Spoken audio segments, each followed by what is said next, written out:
guys, how are you today? Hey, Good, nice how to are meet you. you? I'm doing great. I had such a great time watching all of the short circuit shorts, but I love that you three are grouped together because it feels like each of you found kind of like the magic in the mundane, if you will. Like they're each like small moments that you would not expect could be so mysterious or fantastic. So I really appreciated that. So can you each just maybe tell me a little bit about how the idea sparked in your mind and why that was the idea that you pitched? Because I'm sure many of us have met more than one idea in our lives. Jakob, if you want to start. Sure. My short film is pretty much based on my personal experience of living in Los Angeles and having grown up in a small town in Germany and always traveling home to visit my parents. And on that journey, just realizing or seeing little bits and pieces of change in the environment, and that making me feel a little bit conflicted whether this is still the home that I think about when I go home to visit my parents. And ultimately, there's like big fears involved when I go home to visit my family, which I'm pretty much trying to capture. It was almost like a psychiatry session making this film. But yeah, so that's the inspiration behind it. And for me, I think the emotional core of the story is so important that for me it was obvious that that's the story I want to submit and put all my efforts in, that if I get selected, which luckily turned out to bring this film to life. Love that, Liza. Oh, hey. So yeah, mine was also a personal experience of getting the public bus to school when I was a child. In England, we don't have school buses. It's like full of people going to school and work. And they all seemed a little bit bogged down with the weight of the world. And I was also in that like don't make eye contact mindset. And one day someone smiled at me and it kind of lifted my spirits.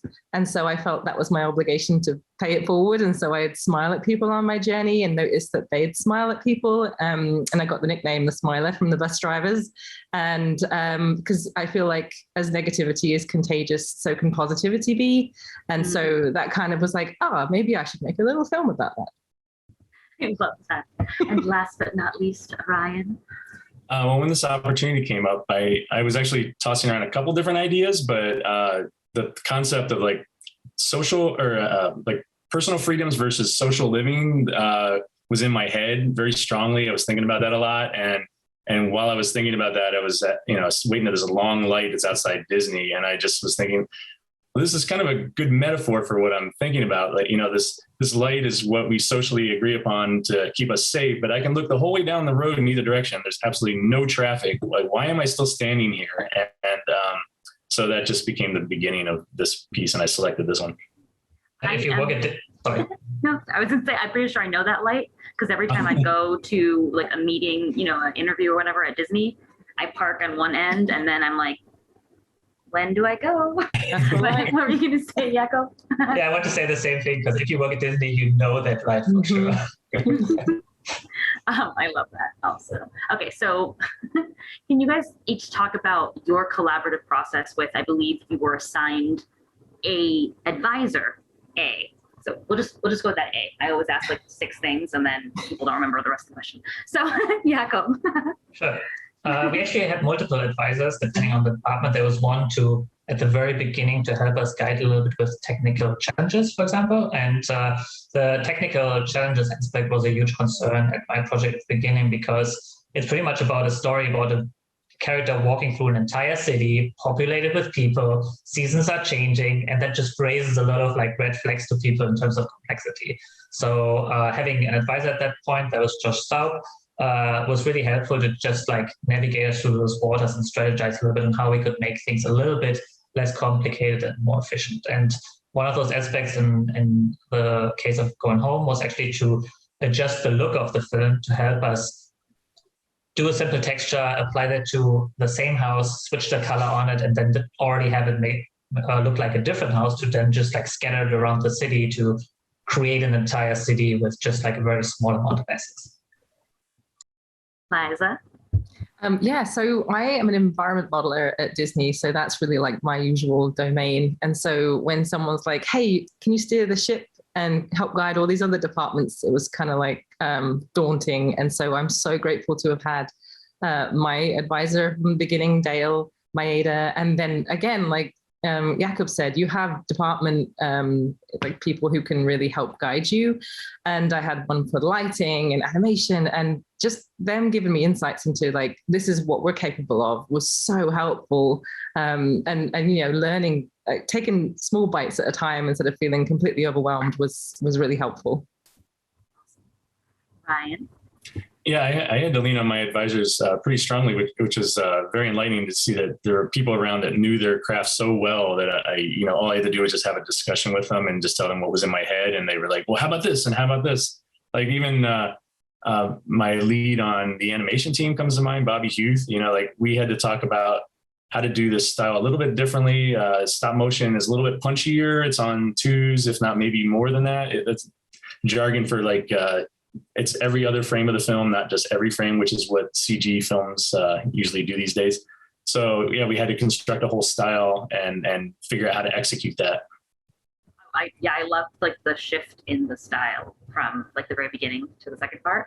And I think that all three of you just had so many interesting, like subtle changes that reflect the theme of the story. Like of course the color for emotion, then even just the way that time changed in going home. At first I didn't realize what was happening. I was like, oh, it's just, you know, one day and the next day. And I was like, oh no, this is the whole life. The whole life is happening. Anyway, so you guys are all amazing. Now my maybe final question, I don't know what time is, but what would you say took you the most out of your comfort zone when making this leap into directing, like you guys were talking about? I think it was just very daunting at the beginning when you want to be selected, right? When you apply your idea. And then when you get selected, you're like, oh my God, what do I do now? Now I really have to like show what I can do and just also use your time wisely.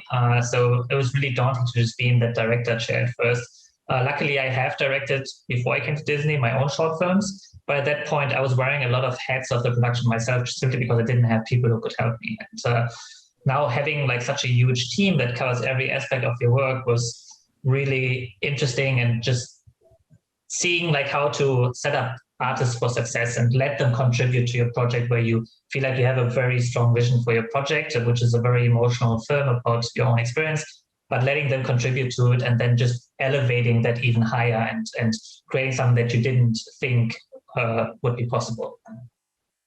Oh gosh. I'm getting attacked by a wasp. Okay, sorry, I didn't know if we were going to me or Ryan. Should we go? Yeah, no, you can go. I'll just go.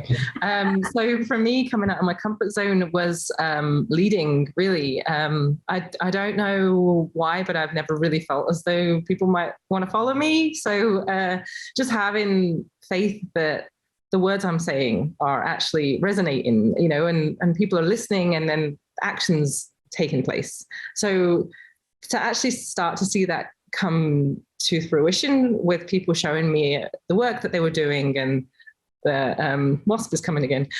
Just like having things like start to take shape was super eye-opening for me, and that gave me confidence that actually maybe I could do this. I'm going to get that wasp now. Maybe we can have the wasp go next. You want to? If you just want to give your last one very rapping style. But for me, like a complication that comes to mind with this was like I was on what was called a rolling schedule. So I was working on the other movies and then having to chip away at it. So it was very difficult to be like boarding a scene for Frozen 2 and, you know, being fully in there. And then suddenly I'm in a meeting talking to the animation crew, and I have to like switch gears and have all, you know, be totally on top of what we need to do for that meeting. So that was a specific challenge for me in this process. Well, you handled it fabulously. All three of you did a wonderful job. I cannot wait to see more from you in the future. Thank you very much. Have a wonderful day. Thank you.